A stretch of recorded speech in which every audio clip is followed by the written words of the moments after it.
ఎడారిలో సెలయేర్లు. ఏప్రిల్ 3వ తేదీ. నేను దప్పిగల వాని మీద నీళ్లను, ఎండిన భూమి మీద ప్రవాహ జలములను కుమ్మరించెదను.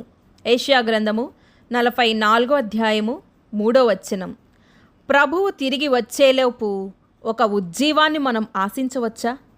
పరిస్థితులు మెరుగుపడేదాకా మనం ప్రార్థించాల్సిన అవసరం లేనంతగా ప్రపంచం యుద్ధకాంక్షతో రగిలిపోతోందా?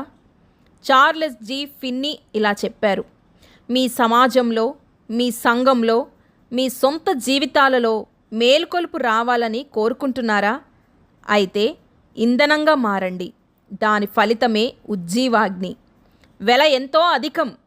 గోధుమ గింజ భూమిలో పడి చావకుండిన యొడల అది ఒంటిగానే ఉండును.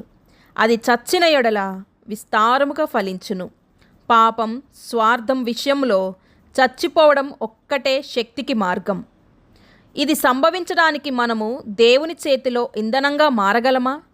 మన ఆత్మలను దేవుడు తన ఆత్మతో కుమ్మరించే వరకు మనము ఆయన కోసం కనిపెట్టుకొని ఉంటామని నిబంధన చేస్తుండగా, ఈరోజు ఒక మౌన ప్రదేశంలో దేవునికి ఈ జవాబిద్దాం.